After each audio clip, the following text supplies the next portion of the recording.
നിലമ്പൂരിനെ സംബന്ധിച്ചിടത്തോളം എന്താണെന്നറിയോ? നിലമ്പൂരിനെ സംബന്ധിച്ചിടത്തോളം ജനങ്ങളുടെ പ്രശ്നങ്ങൾ മുന്നോട്ട് വെക്കാൻ കോൺഗ്രസിനെ കൊണ്ട് ഈ സമയം വരെ കഴിഞ്ഞിട്ടില്ല. എന്തുകൊണ്ട് കഴിഞ്ഞിട്ടില്ല? ഇവരുണ്ടാക്കുന്ന വിവാദങ്ങളുടെ പുറകെ പോവുകയാണ് കോൺഗ്രസ്. വിവാദങ്ങൾ കോൺഗ്രസ്സാണ്. ഇന്ന് വി ഡി സതീശൻ എന്ന് പറഞ്ഞാൽ പ്രതിപക്ഷ നേതാവിന് ഒരു അക്ഷരം മിണ്ടാൻ പറ്റുന്നില്ല പത്രക്കാരുടെ മുമ്പിൽ. എന്തുകൊണ്ടാണ് പത്രക്കാർ മിണ്ടാൻ പറ്റുന്നറിയോ? ഈ ചോദ്യത്തിന് മറുപടി ഇല്ലാന്നേ. ഈ ചോദ്യത്തിന് മറുപടി പറയണ്ടേ? ചോദിച്ചിട്ടുണ്ടെങ്കിൽ എന്തുകൊണ്ട് ഇങ്ങനെ ചെയ്തു എന്ന് ചോദിച്ചാൽ അതിന് മറുപടി പറയണ്ടേ? മറുപടി പറയാൻ പറ്റുന്നില്ല എന്നുള്ളതാണ്. അപ്പോൾ ഇവരുണ്ടാക്കുന്ന വിവാദത്തിന് മേലിൽ ജനങ്ങൾക്ക് വേണ്ടി. അപ്പോൾ ഞാൻ പറയുന്നത് അറിയാം, കോൺഗ്രസിനെ സംബന്ധിച്ചിടത്തോളം ഒരു പ്രതികരണശേഷി, ആ പ്രതികരണശേഷി നഷ്ടപ്പെട്ടിട്ടുണ്ട്. എങ്ങനെയാണ് ഈ നഷ്ടപ്പെടുന്നത്?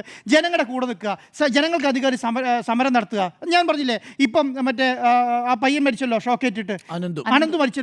അനന്ത് മരിച്ചത് അന്ന് രാത്രി നടന്ന സംഭവം എന്താ? അന്ന് രാത്രി ഈ റീലിന് വേണ്ടിയുള്ള സാധനമാണ്. അല്ലെങ്കിൽ റിയൽ ആയിട്ടുള്ള ഒരു സെക്കൻഡ് കൊണ്ട് ഒരു സാധനം പൊട്ടിപ്പുറപ്പെടുകയല്ലോ. അവിടെ എന്ത് സംഭവിച്ചു, എങ്ങനെ സംഭവിച്ചു, എന്തിനു വേണ്ടി സംഭവിച്ചു എന്നുള്ളതിന് അതിനെക്കുറിച്ച് പഠിച്ച് അതിനെക്കുറിച്ച് പ്രവർത്തനമല്ല. സെക്കൻഡ് കൊണ്ട് ഇറങ്ങുകയാണ്. സെക്കൻഡ് കൊണ്ട് ഇറങ്ങിയിട്ട് ഈ ഇലക്ഷനെ പിടിച്ചെടുക്കുക, ഇലക്ഷനെ കൈകാര്യം ചെയ്യുന്നില്ല. അങ്ങനെയൊന്നുമല്ലല്ലോ പ്രവർത്തിക്കേണ്ടത്. പ്രവർത്തിക്കേണ്ടത് അങ്ങനെയാണ്. പ്രവർത്തിക്കേണ്ടത് ജനങ്ങളുടെ ഇടയ്ക്ക് നിന്ന് പ്രവർത്തിക്കണം.